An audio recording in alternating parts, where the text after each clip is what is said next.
Welcome to Discover Indie Film. I'm your host, Jeff Howard. I'm very excited because I've got filmmaker Clancey here. And when I say he's here, I don't mean Zoom, I mean in person. I'm here in the flesh. You are, in the flesh. Which I totally appreciate. Not that there's anything wrong with all the lovely people who do this podcast through Zoom, but let's face it, there's something to being Makes a better person. conversation, I think. Oh, I totally agree. Mm-hmm. I totally agree. In fact, as much as Zoom, you think you have eye contact. You know, it's just nice to be in a room with someone where you don't feel you need to make eye contact. Because Zoom, you're just constantly looking. You're looking at yourself. Anyway, we don't need to get into that. And I have never done this while recording a podcast on Zoom. But on Zoom, you can always hold your phone just behind the webcam. There you go. And and then get distriacted for a while not pay attention. That's true. So, That's true. We're here. So we are here, and we're good. So we're going to talk about Ty and his filmmaking, and I'm just going to start off with his film, Thank You for Staying, was an official selection at the Sherman Oaks Film Festival back in 2021, which was our first one back from the vid, from COVID. Mm-hmm. That was in person. And I'm going to add that it took home 2 awards. Oh. It got the Filmmakers Award for Outstanding Short Film Horror and Outstanding Screenplay Horror, which I will add. I hope you know this, but I don't know if I did know that, you but didn't know you got think the 2 awards? maybe you emailed about it, but there was no, I don't know. Was there? I mean, I don't know. By the way, we're allowed to curse, so Okay, I'm going to good. say Good. fucking A. Okay. somewhere That's spectacular. a year and a couple months ago, you got an email letting you know about it. Oh, And then if you fantastic. wanted, Well, you here could we get go. a trophy for it. Oh, I do want to get a trophy for it. Do you We'll want a talk about trophy? that. Yeah. Fucking A. Love trophies. Do you? Because I was always... They prove to myself when I sit there at 3 a.m. that what I'm doing means something to somebody. Honestly, I agree 1,000%. And it's funny because for the first, 6+ years of the festival, we didn't do trophies because we couldn't, we just don't have the budget for it.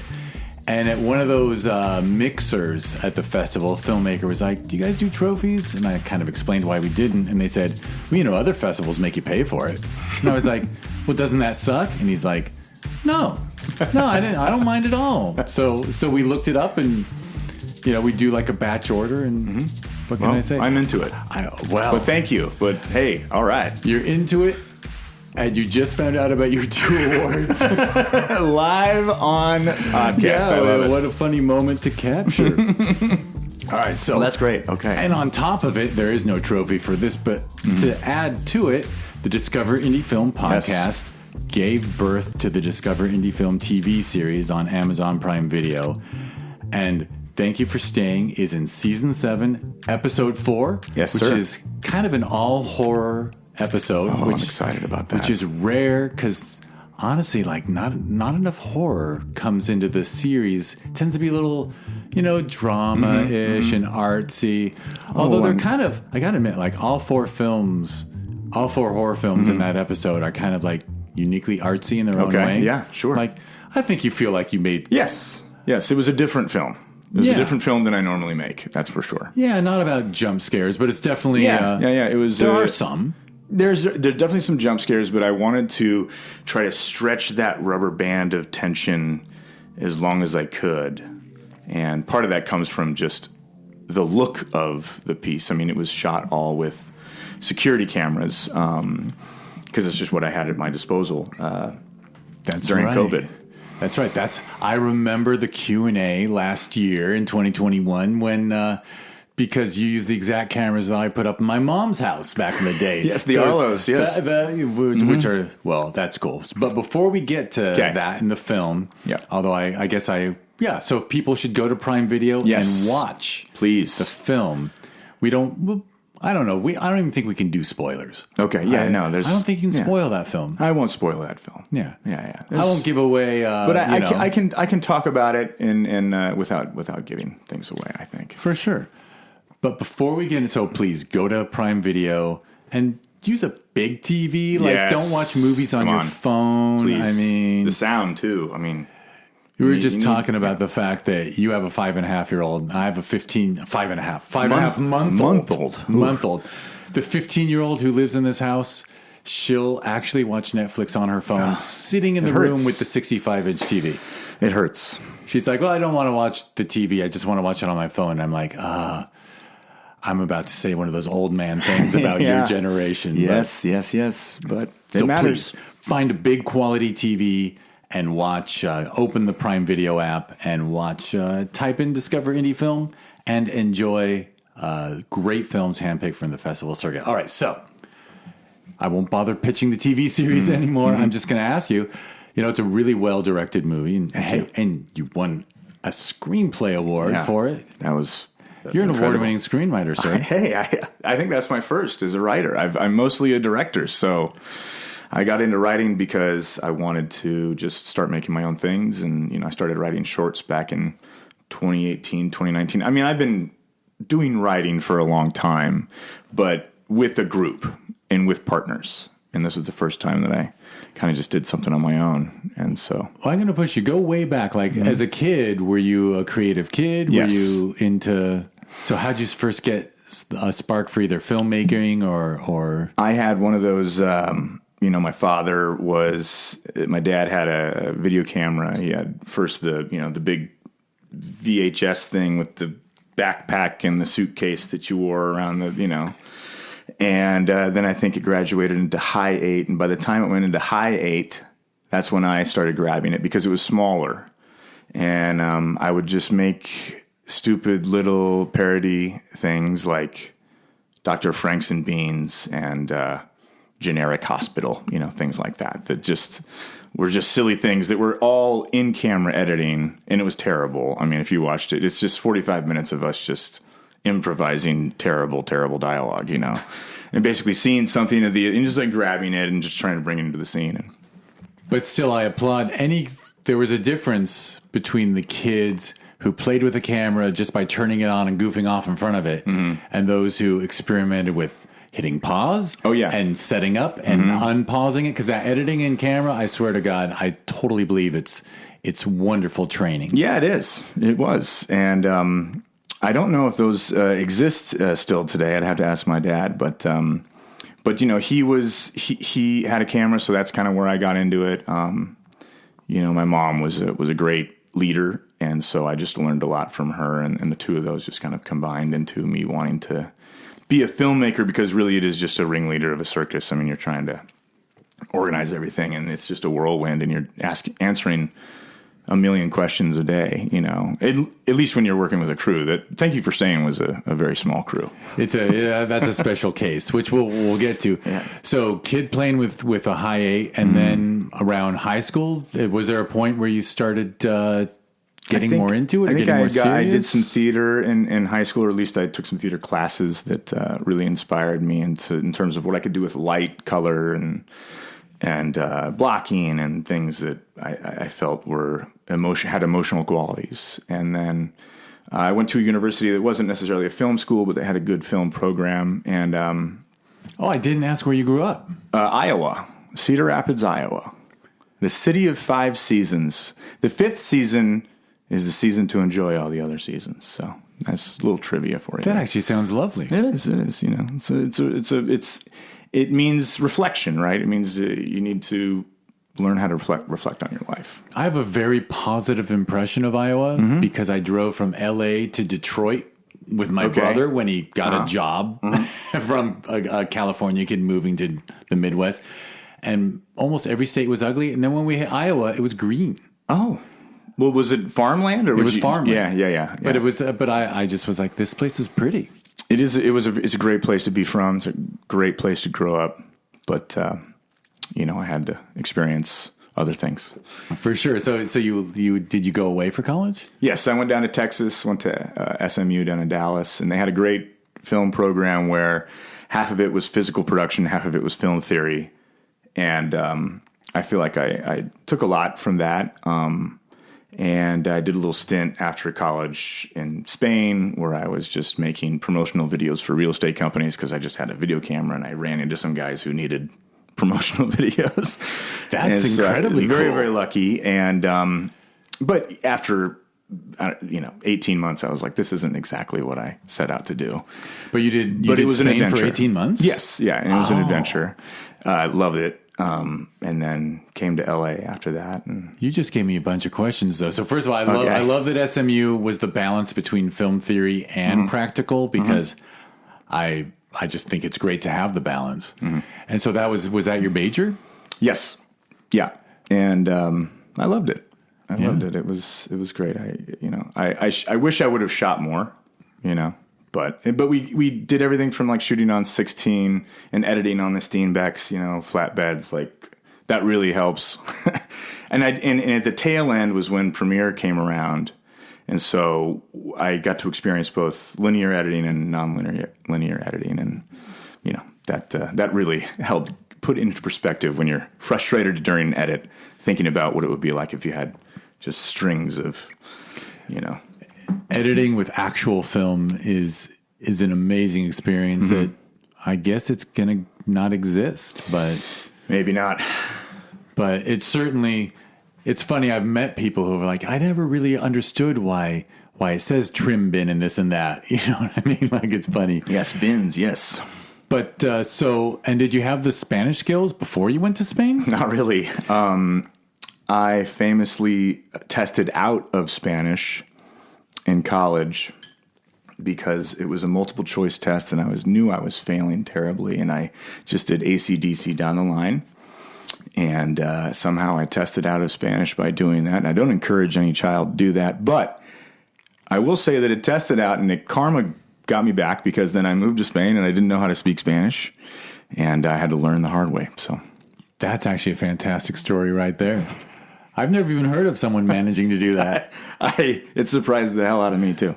Right. Oh, so then in Spain you managed to find people who needed your video creation skills. Yes. Yeah. Which is great, because you got to be in Spain. Yes. Which is amazing. I've been to 3 or 4 cities, and honestly, I wonder why I never moved there when I was younger. And love the people. The people are amazing. People are so great. I thought I was straight out of college, and I thought I could hang with a late night crew. And these people, 4 a.m. rolls around. There's a grandmother in the corner over here. There's a 4-year-old over there. And I want to go home. And they think it's like saying you're going home at 8 p.m. here. They're like, what are you talking? The sun's not even up yet. Yeah, it's like saying, I'm tired, I'm going to leave. It's like you just said, curse you and your family. Yes, they take offense to it. And you're like, okay, I'll stick around. So, that's another reason I had to extricate myself from there. Right, after 18 months, so you come back and you went straight to LA? To Los Angeles, yeah. I was lucky enough, my older brothers were already here, and they were kind of plugged in, at least to just a friend system, which I think is sometimes hard to find in this town. And so I was lucky to kind of inherit that. And you had a couch. I had a couch, and the requisite 6 weeks on the couch. The person whose room I was would eventually live in hadn't moved out yet.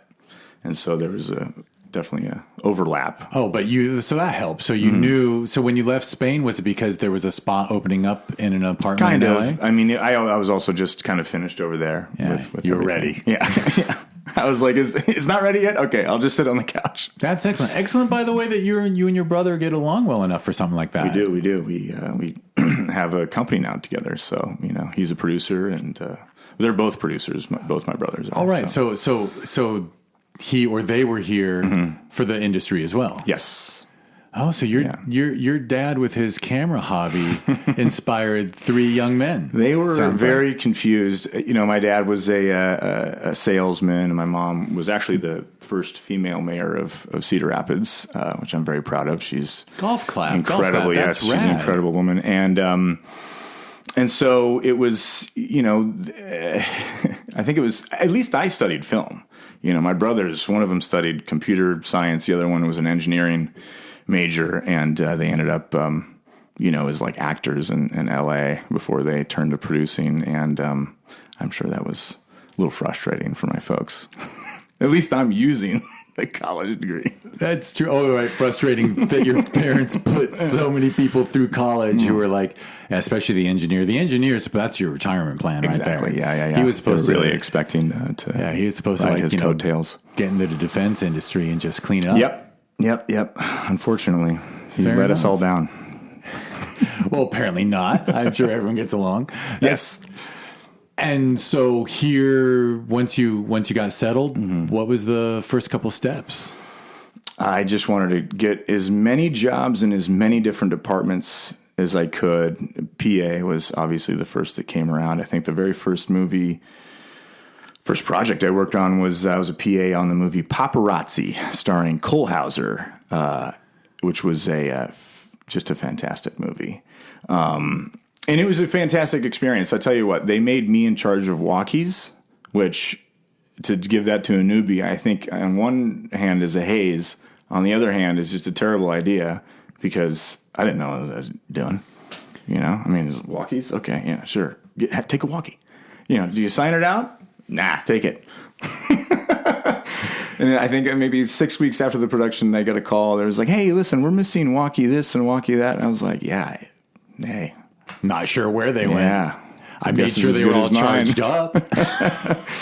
But PA work, I did a lot of casting. I did session directing at casting houses. And that, I think, more than anything, gave me the skills as a director to work with actors and have to work them through a scene very quickly. They get 2 takes, and you're doing anywhere from 50 to 100 people a day doing the same scene. So you can really sort of work on how you talk to people, and you realize that there's different actors that require different things.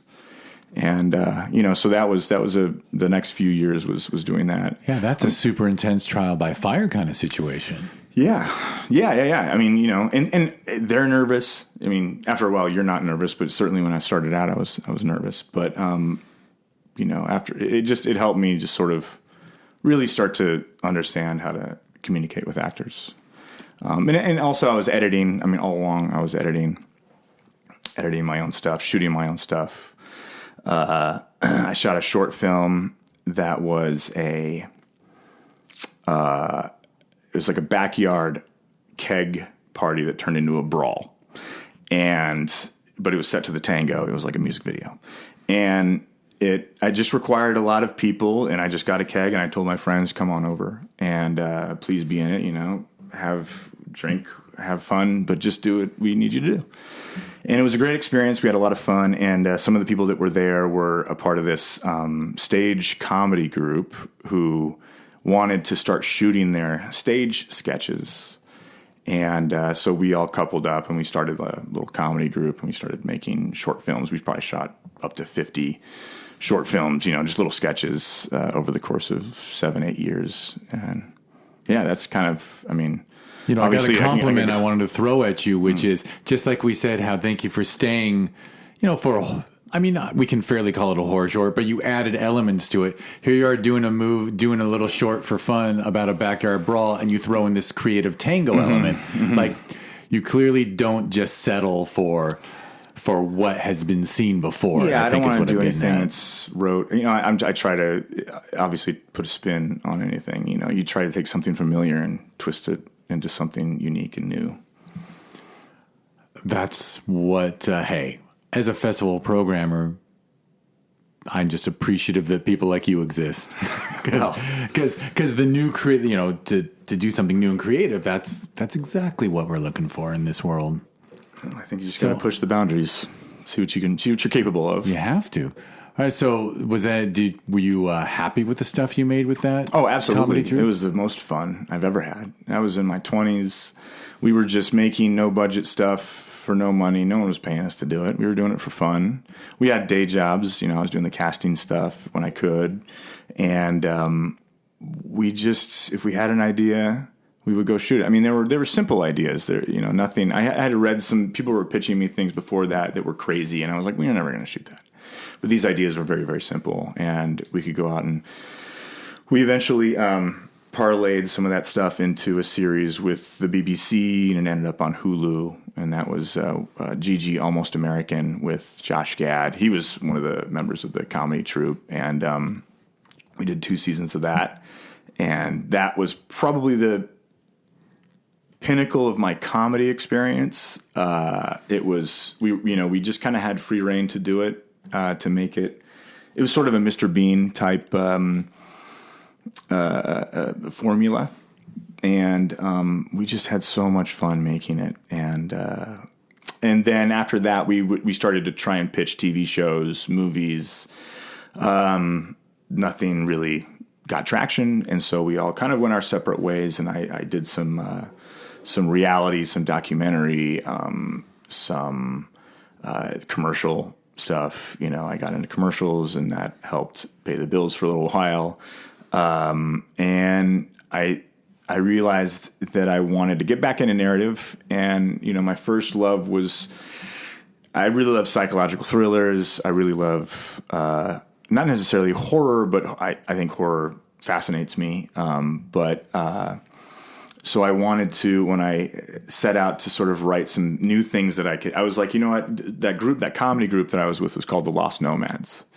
And I said to myself, you know, I want to get back to those roots. I want to get back to the time when we were just going out and making stuff for nothing and just doing it to try and prove to people that we could, you know, excel. And so I wrote a series of horror shorts that could all be done for nothing. Well, next to nothing. And I wanted to call the anthology series Bad Guy Wins because, you know, unfortunately the bad guy wins in all of them. And so that was kind of the idea and the impetus of Thank You for Staying. I had written it for actors. And when COVID hit and my wife and I found ourselves we have a cabin that we Airbnb up in Lake Arrowhead, and Airbnb shut down. So we went up there ourselves, and I said, okay, I think you and I can act in this. I think we could maybe make this. And my wife has never acted before. I've never really acted before. I've done some little bit parts, but, you know, I try to stay on the other side of the camera, and I convinced her to be in it. I said it would be one night of filming. And, we realized with those Arlo cameras, and you're familiar with them, I had 4 of them. So I knew I could shoot 4 angles, you know, maybe do a couple takes, and I'd have every angle I needed, and we'd move on. And we shot the day stuff, and that was all fine. And then we got into nighttime, and we realized that the infrared lights of the cameras, you know, the human eye can't see them, but the other cameras can. And so you're just seeing all these lights go off, you know. And so then we had to shoot one angle at a time. And that's really where time set in. And 7 nights later, my wife was just like, you know, I really love you, but this is exhausting. And that was the night that we had to shoot the big axe scene. And I won't say, you know, what that is, but I had to make sure that the axe that we had bought, you know, the fake axe we had bought, was not actually the real axe that she would just cut me down, because it was pretty exhausting. But we had a great time. I mean, I loved it. It was just pure solo filmmaking. I mean, we were, you know, up there by ourselves, and there's 3 characters in the piece, and the 2 of us had to trade off playing the 3rd character, which was, you know, in a kind of an outfit. And it was really fun. It was just, you know, she would go to bed and I'd just stay up and I'd shoot scenes of myself wandering around the cabin with these cameras. So yeah, I mean, that was such a cool, and you didn't have that secret agenda when you were heading up to the place. You were just getting away from it. And then while you were there, so that's why you didn't bring other cameras. You didn't bring any gear. No. It was, we were just escaping, really escaping the city. Arlo, I happen to know with Arlo, right? For those who don't know, Arlo is like Netgear's little security cameras with a really cool magnetic thing where you can point them anywhere. You can point them anywhere. You can put it anywhere. Yeah. And how wide that camera angle is, especially our cabin is an A-frame, so there's a lot of angles.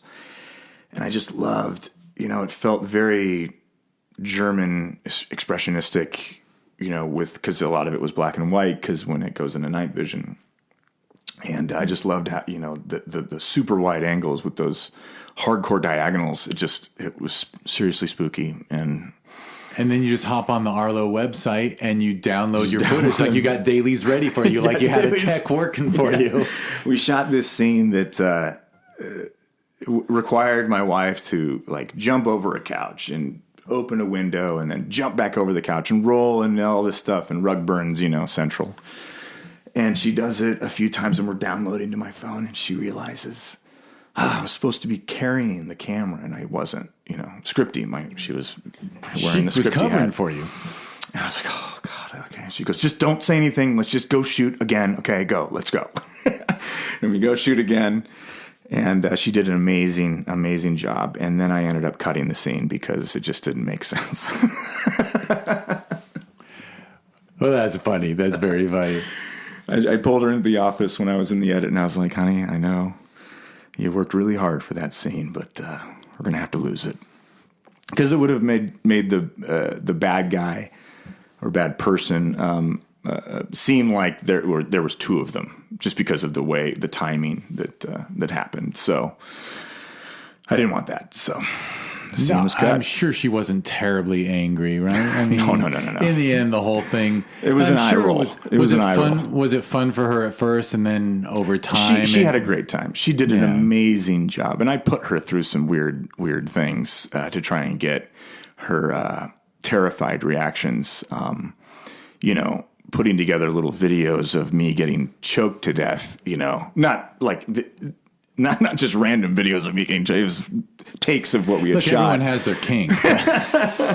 But, and just showing them to her and then just like sneaking out of the room and go, okay, action.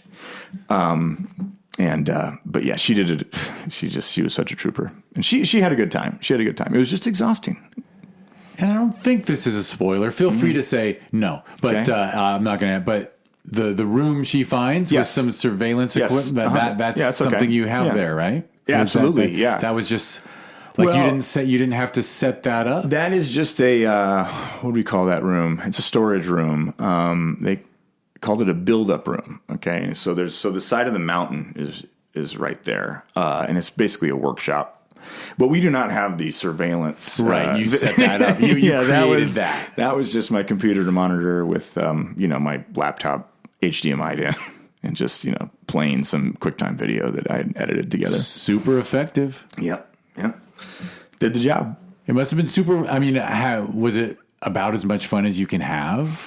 I recently shot another short film that was a very, very large production, and we can get into that later. But I kept thinking leading up to that big, very large production, oh my God, I had so much fun working with just myself. And I really wish I could just do that again. But, obviously you can do so many more things with a big crew.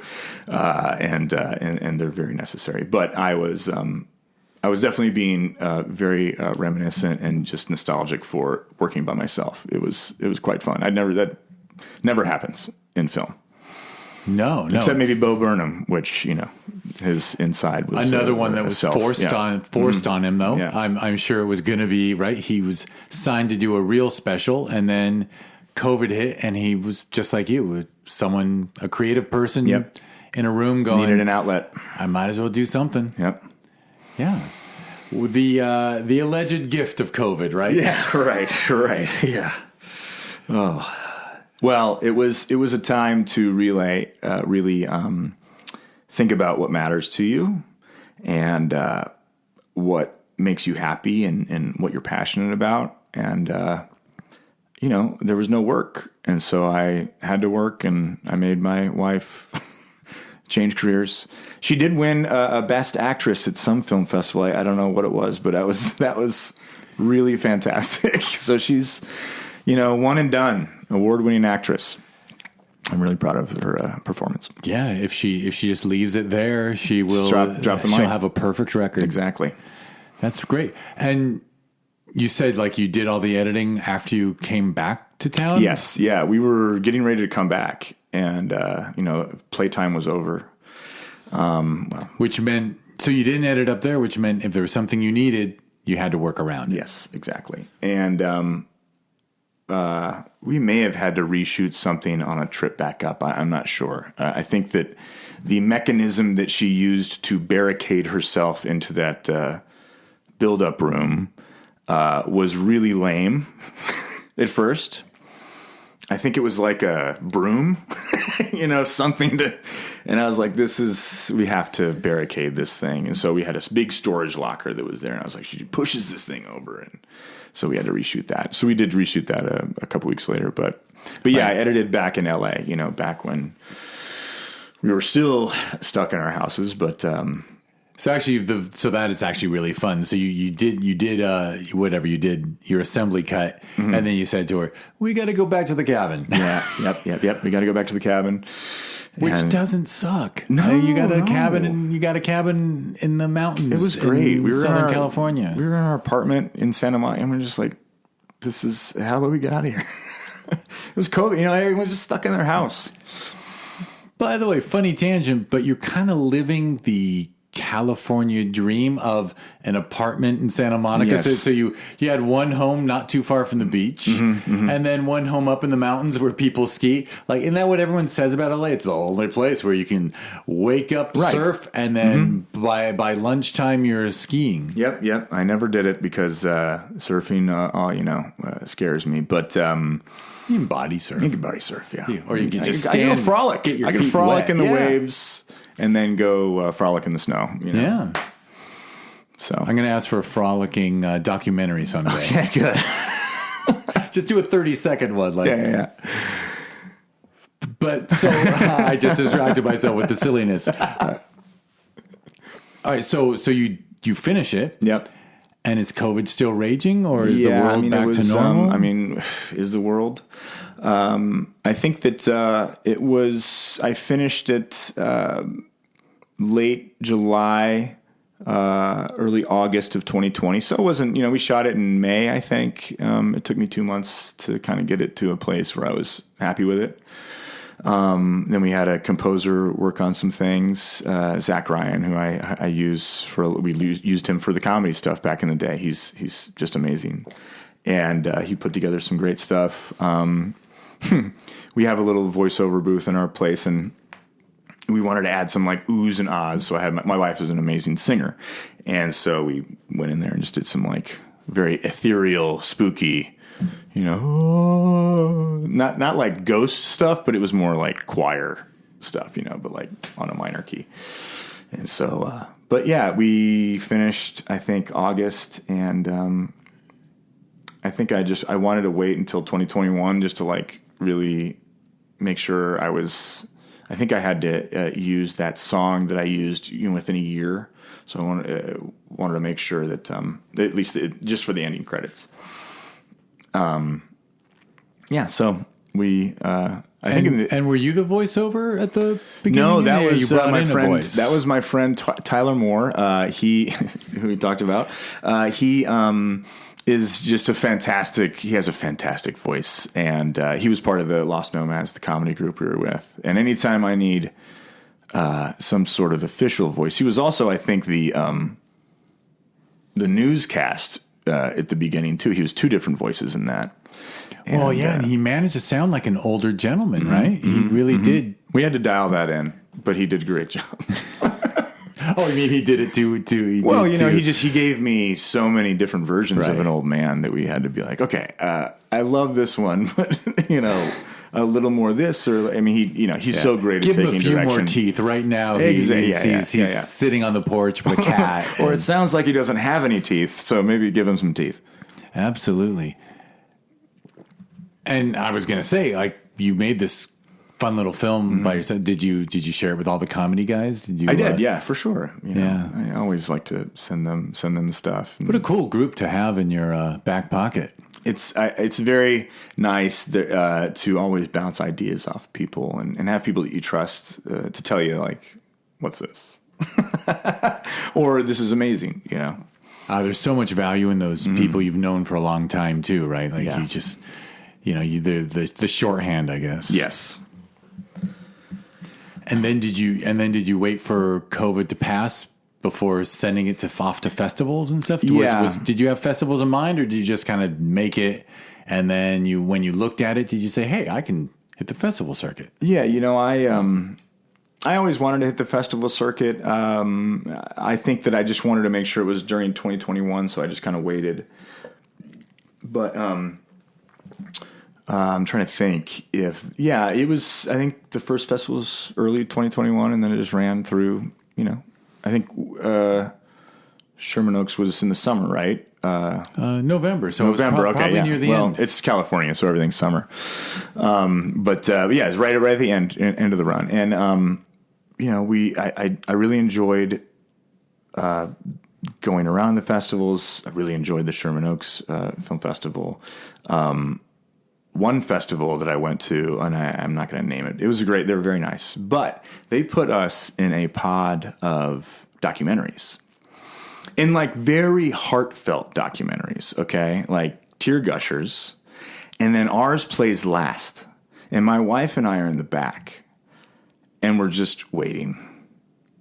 And people, it's a slow burn, like mine starts out, it looks like it could be a documentary.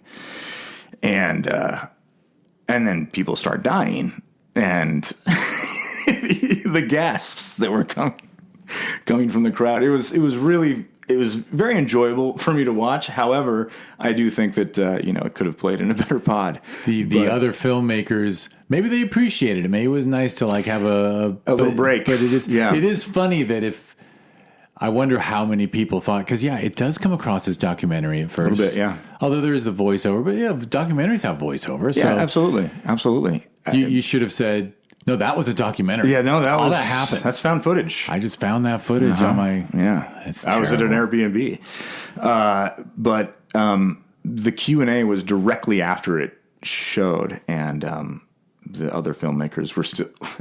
Some people had to collect themselves a little bit afterwards. So that was an experience, and I was glad to see the other films that we played with at Sherman Oaks was much more apropos too. I think it was a quarantine or a COVID related. I think accidentally something. It was. Oh, I can't remember what the name of the if you name. Sometimes they name pods or something like that, but. Anyway, the other films we always that were name in the were, blocks. We always name the blocks. Yeah, I think we finally stopped. But anyway, the other films that played during our block were great. I think so. I think it was a real honestly, at this point, Sherman Oaks only has good films in it. There we go. That's by design. We don't. If something is mediocre and has a cast of 30 people who all live within 5 minutes of theater, we still say no. We'd rather show a great film from overseas that no one will sit in the theater. The audience appreciates that. I think, and also, I hope. What? The funny thing is, as a festival programmer, when you told me your experience at that place where it was a bunch of documentaries, and then at least they were good, right? The worst experience is when your film is in a block with bad films. And it's like, the energy of the crowd is. What do you? Well, I guess I'm not honored to be here because I don't know what your standards are. I always, when I was a young person, I was always very uptight about that, like putting good films with bad at a festival. Well, I mean, who am I to judge? Films? Well, you are more kind than I am. Being an artist, obviously I do judge other art, but it's stuff I haven't seen I can't speak to. So sure, yeah, I know. And as a curator of sorts, I've had people say to me, well, it's subjective, blah blah blah. And who knows? Maybe someone will like it. I'm like, no, I know what's good and bad. Like, come on, it's my fucking job. They're not gonna like it. Trust me. Like, we all know there are bad films, and they came from a good place. Sure, but anyway. So you wrap up the festival run, and by the way, did you start? Once COVID was over, did you get back the wheels rolling with? With work, commercials? It was a different world a little bit. I did a lot of Zoom stuff. I did a SpongeBob reunion for Nickelodeon, which was just all on Zoom, which was with all the cast members. That was a lot of fun. I've actually worked with Tom Kenny before, and he's just a lovely individual. But all these people were new to technology in terms of having it in their homes. This was April of 2020. And so... getting them to make sure all the buttons are pushed and the things are pressed and all that stuff. They're used to walking in and being, doing what they do, which is just bring amazing content. But like when you start having them do all the wires and stuff, it was frustrating, right? I mean, it was frustrating for a long time trying to do Zoom stuff. I even had to do a shoot via Zoom when they didn't want me to travel. I had to just like try and direct it. And there was someone there physically, but I had to give my notes and everything through Zoom, and it was like as a performer, you were typing, or you? No, you were, I was. You, they you would had hold to, the phone up to them, and I would say, "Okay, on this next take." Wow, what a challenge! Very, very challenging, but it was, we were living by the seat of our pants, and I was just glad to work. Yeah, I think it says something that you got work through that. Yeah, absolutely. And work did eventually come back, obviously, shooting live or at least on set. I took this past year off because half the year because I had a child, and I didn't want to take any work that would make me miss my child's birth. So you just have to sort of not take work. But it did allow me to pursue my own next project, and which I was able to shoot in November, and and I'm just in post right now. The work hasn't necessarily come back, but I do think that by the time I was sort of ready to take work again, the year was sort of ending. People weren't really, it's like sometimes there's a last minute rush to get something off their, budgetary books, but like none of that came in, and hopefully, in the new year, there's some more work. But until then, I'm just going to keep, plowing ahead with my own stuff. Yeah. So this thing, and you said remind me, I think you implied that you wanted to talk a little bit about the thing you shot in November. Absolutely. Is that another one you wrote, or? Yes. It's actually another one I wrote in that original series. Right, because Thank You for Staying was actually supposed to be part of the Bad Guy Wins thing. Bad Guy Wins, yes. And this was another one. It was the least not expensive one. It's called The Tow, okay? At least we're calling it right now. It's about a tow truck. And it has vehicles, and it has a child actor who's 9 years old, and it's got, bodies being buried. So it's not the most inexpensive production. And by the way, finding tow trucks, you always want that good looking old 1987, vehicle, but they don't run. Okay. They don't run. It looks great. They can push it. And, it's like, does it tow? They're like, nah, it doesn't tow, but it does run. Like, well, it's called The Tow. I need it to tow. We can put it in neutral and let it coast downhill. Yeah. Can all your shots be downhill?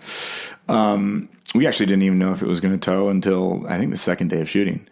But it was a 5-day shoot. It was out in Big Sky Movie Ranch, which is up in Simi Valley. They have this really beautiful farmhouse that I think it was built by Carnival, by HBO, and they just left it. And it's just this movie house, like all the ceilings are removable, and it's a beautiful place up on a bluff.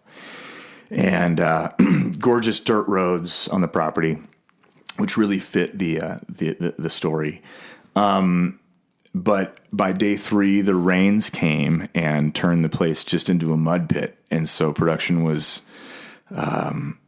much more difficult in that. And we had cover sets, right? We had interiors that we could shoot. And we used those cover sets, and it kept raining. And then it was the last day. It was a 5-day shoot. And on the last day, finally the sun came out and dried up some of that mud, and we were able to finish. But it was a nail biter. Yeah, well, talk about a stressful situation. Very, very. And you were obviously winging it with this rescheduling and yes, yeah. We had a great AD, had a great crew, and I love to quote David Lean. He said, good films can only be made by a crew of dedicated maniacs, and they were so dedicated, so persistent in the face of so many obstacles, and we got through it. It's fantastic. It's a psychological thriller. It's got 3 characters. I don't want to say too much about it, but it's there's let me see here.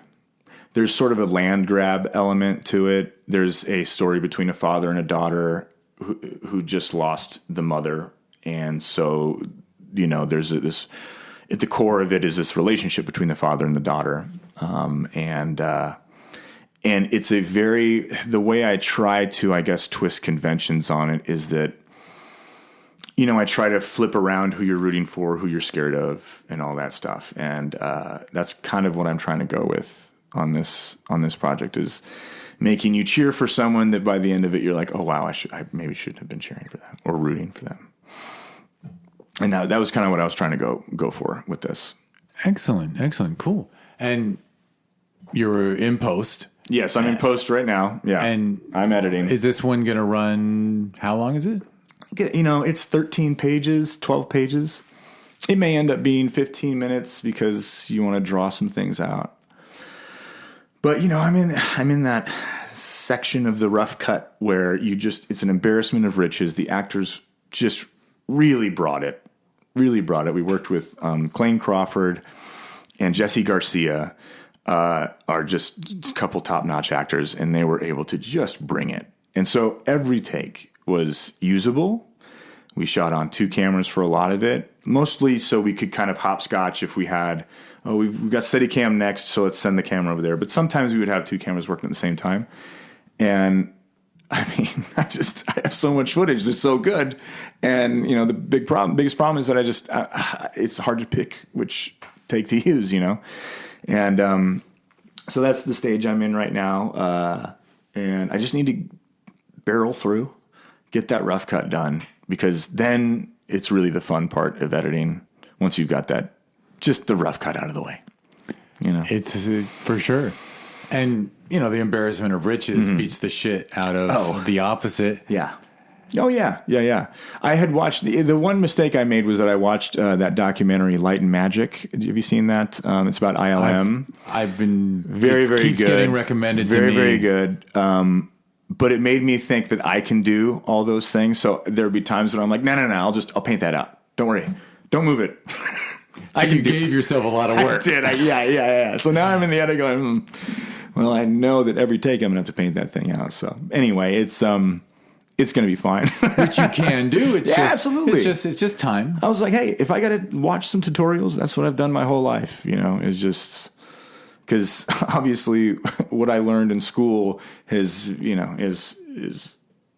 no longer usable for the most part, and at least technologically, and so. But there's constantly new programs that allow you to do so many amazing things.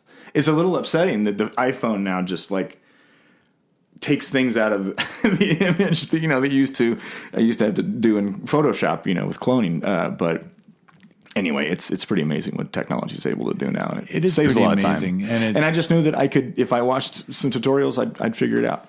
For sure. And I mean, I assume you're using After Effects and stuff. Yes. And everybody, I mean, obviously there's a skill level that is hard to reach, but there actually is.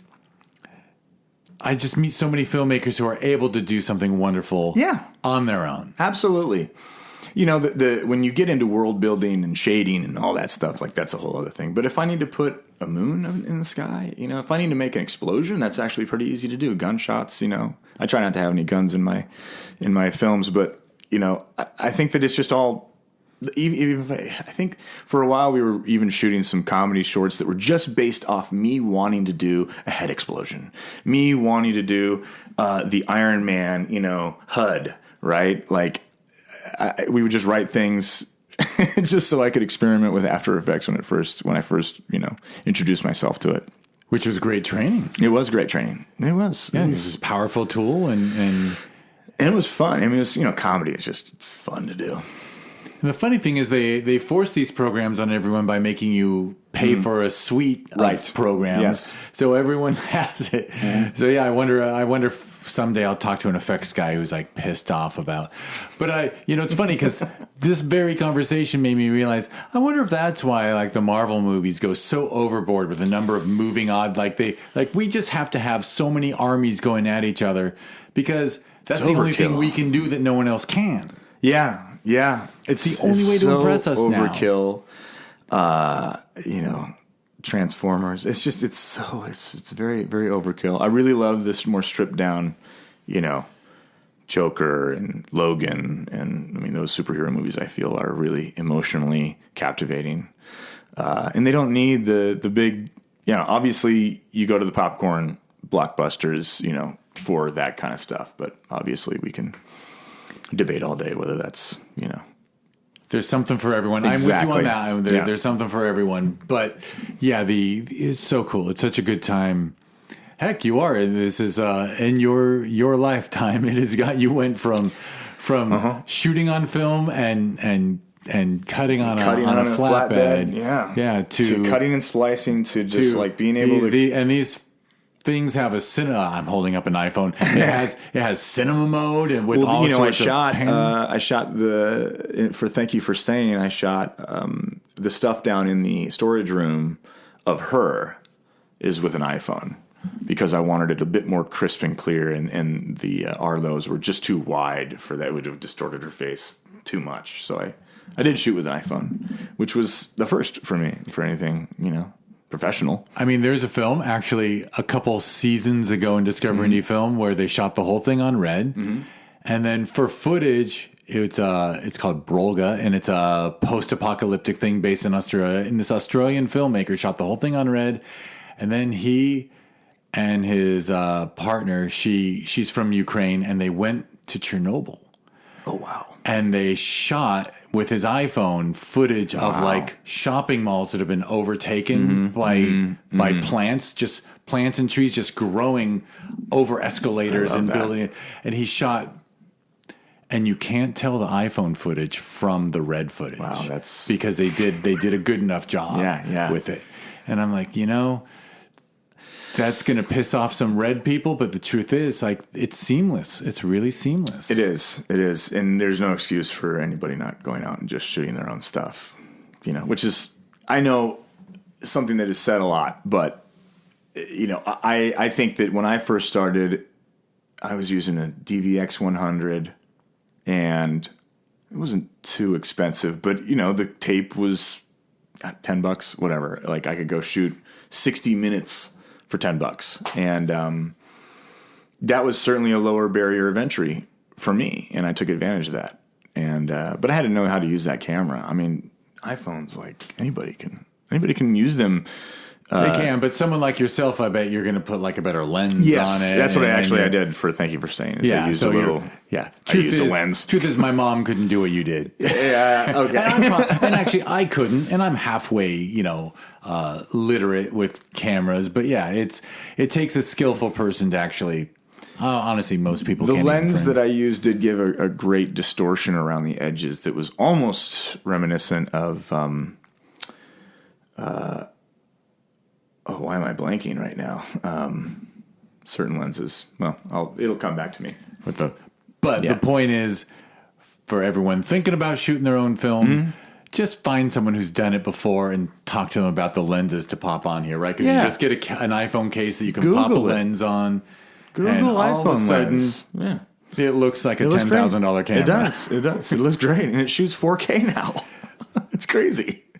I know, it's insane. In fact, I guess I'm going to briefly talk shit, but I don't mean to. But when we staff up for a festival, we used to rent a better video camera for the Q&As, and the truth is, if we put an iPhone on a tripod, whatever staff member is hitting record during the Q&As in the theater, it just comes out better. Because it takes someone with skill has to white balance and do all kinds of things. The phone does a lot of things on that. The phone does. It's idiot proof. Yeah, that's true. Yes. So I gave up on having filmmakers like yourself go, I'm glad they rented a good camera for this. I don't know. The truth is, I'm just glad to be there. I'm glad that something is being put to posterity. Could be on tintype. I don't care. It's just funny that the iPhone just means you don't have to hire someone who knows what they're doing. That's true. Although I do like hiring people who know what they're doing.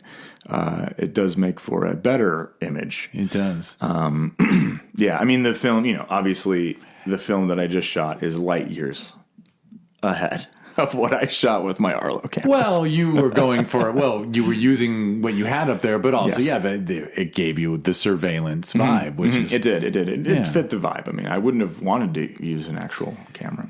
Yeah, truth is, it wouldn't have made it any better if you had you couldn't get those night visions. If you wanted to get that night vision stuff, you got to get a lot of just accoutrements to like actually get night vision with a regular camera. So that's why the Arlos were the right choice. Not to mention that an Arlo fits in the palm of your hand, and if you were in small spaces, it was no problem. Yep. So cool. Yep. My wife had to run with it as part of the short, and so that turned out pretty cool. Just that she could kind of run with it and point it at herself. So she also gets, I guess, a cinematography credit. In the end, you it's funny. I have your credits or some of your credits in front of me. But yeah, just whatever. You were co-producers. You mean of this? Yeah. Thank you for saying. Oh yeah. Well, I think you listed.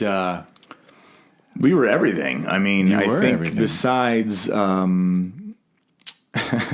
besides the music, we had some visual effects, like some blood splatter, and then a song. I paid to license a song for the festival run, and other than that, it was just the two of us. I think I even made up some names because I was just like, I can't see my name up there again.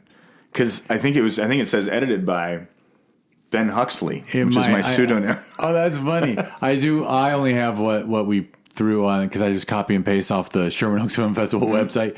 But you did give Bo Clancey. Yeah, he's my brother. He's he is my producing partner. Anything narrative that I have, he will produce. Obviously he wasn't up there, but he was helping to organize some things and cut checks. Here I was assuming that's like a nickname for your wife, like Britta. Your wife's a Britta, right, I assume. Yeah. No, Bo's an actual person. He is my brother, and he also produced this last thing. Our company, Victor House, we do a lot of promos for TV shows and things, and then we try to take the money we make and put it into our own creative ideas that try and get ourselves out there. That's fantastic. I'm going to ask the moronic, but might be an appropriate question. Does the third brother have a 2-letter name? No, his name is Gunner. Gunner, okay. Gunner, yeah. 2 syllables. Bo and Ty, T-Y. Yep. B-O. I thought maybe your parents stayed loyal. They're lazy, and they didn't want to write a lot of letters. But yeah, no, Gunner is a long name. It's a long name. And we ostracize him for it. I bet. Yeah, he has more letters than both of you put together. Exactly. And he likes to rub our faces in that. He's an embarrassment of riches. Well, that's yes. I'm so happy for you that you have the thing with your brother that is able to fund the other stuff. And yes. And that's excellent. It's I feel very fortunate that I have that, and that we have the ability to, we hire writers to write some of our ideas, just to try and get them from a treatment phase to an actual script format, so we can then go out and try and sell it. We've got a lot of ideas in the hopper for once it hits, and until then, we just try to make things that could try and just catapult us up to the next level. For sure. Mm-hmm. Excellent. And what was I going to say? I think that it's important to, obviously, you've got the job that makes you the money, and I'm very passionate about that job, and I love that job. But at the end of the day, you come out here to try and make your own art, and there's nothing like having your own control over everything. So often on jobs, I have to finish a take. I turn around, look back at the video village, and how was that? You want to go move forward, or you want to have some notes? And this, working on these smaller projects, there's no one I have to turn around to, and everything is just, it's up to me. It's up to me. It's a wonderful thing. I know what you're talking about. I used to joke with people that the life of a screenwriter, if you're getting paid to do it, it's like being a plumber, and you go to someone's house and they say, I'd like you to put a toilet in the middle of the living room. And you look at the homeowner and you say, you might want the toilet in the bathroom? And they go, not really feel like it'd be good in the living room. No, you don't understand. It's going to shock people. Yeah. I want it to be the first thing people see when they walk in the house, and you go, well, I guess that's what I'm getting paid to do. Toilet goes in the middle of the living room. And that's the job of, that's what happens when you're a hired creative. Hey, I'd love to be paid to write. I've never, I'd had one writing job. We did a show called Marvel Mashup where we took old cartoons from the 70s and 80s, Marvel cartoons like The Amazing Spider-Man and His Amazing Friends. And back when it was like 12 frames a second, exactly. like the really crappy animation. And they hired us to re-edit them and make them funny. And it was a phenomenal job. There were little 2-minute like interstitial during the commercials that would play. And it was so fun. And I was one of the writers on that. But, I would love to get paid to write. I don't think anybody's, besides that, no one's really ever paid me to write. And I'd put a toilet in the living room. I will put a toilet in the living room if that's what you need me to do. You will. But also, I'll make it work. Who knows? Maybe Bad Guys Win will end up getting you some writing gigs. Yes, hopefully. It's a good idea. That title alone is so pitchable. Yeah, and I do feel like we are entering a realm of anti-heroes have been the rage here for a little while, ever since I think Breaking Bad, Sopranos, that kind of stuff. Like, you like to see bad people do bad things. Sometimes they just need a little heart of gold to make you root for them. A little bit, I don't know. I guess my final joke will be that I thought, the whole Thanos Marvel MCU thing, it would have been great if it had ended after Infinity War when Thanos wins. Exactly. It was a really compelling ending. It was. That was and a then phenomenal the next 2.5 journey hours for Thanos. all right, now we're like doing weird time travel stuff to undo. Like, that was a solid victory. That was a solid victory for Thanos. Yeah. And he had actually some good ideas. Oh, I don't need to speak to that, but Thanos did use his power as he saw fit. And he was trying to prevent starvation. He was. But why don't you use that? Why don't you use all those rings to like create more food for people? That's true. He could have doubled the food. That's a very funny. No one has ever called my bluff on the Thanos had some good Thanos, ideas. Use your rings to get rid of environmental catastrophes if that's what you're worried about. What is it that you're worried about? Make every planet on Earth twice as big. Create more planets. And maybe just sterilize half the universe. Yeah, sure. So the next generation will have enough food. But yeah, you're right. He could have made more food for all the generations. He could have done a lot of shit with those stones. Kevin Feige, call me up. Yeah, seriously, you should get involved in whatever phase origin 3 story. Yeah, exactly. Phase 4. Yeah, someone's got to take it over. Yeah, I'm the man. It should be someone with good ideas who always wants to bring something fresh. There you go. All right. Well, would you? So I warned you. Yes. As we're wrapping up, do you want to name social media or websites or anything? It's very original. It's my Twitter's @Ty Clancey, TyClancey. Instagram, same, @Ty Clancey. You can go to tyclancy.com. You can also go to victorhousefilms.com to see our company website. And our Instagram handle is @VictorHouseFilms. I am so jealous that you have tyclancy.com. I got in early. It's just so cool. Yep. I got jeffhoward.me. That's not too bad. That's all right. That's fine. I think that we're going to see an exploration of the dots here in the next few decades. .com will be like the old way of doing things. Yeah. It'll be the MySpace of websites. Well, if people heard me typing, that's because I typed them as Ty said it, so that they can be clickable in the show notes for this podcast. So if you want to go check out his stuff, just whatever app you're using to listen to this, you can go right to tyclancy.com or victorhousefilms.com. I swear to God, it'll be clickable. So anyway, that is my signal to wrap it up. So where should I start? This is the Discover Indie Film Podcast. So please be a nice person, like and subscribe, write a nice review, say something cool. And if you want to watch the TV series that was born out of this podcast, I just have people from the film festivals come in because we do a nice 15-20 minute Q&A at the theater. Yeah.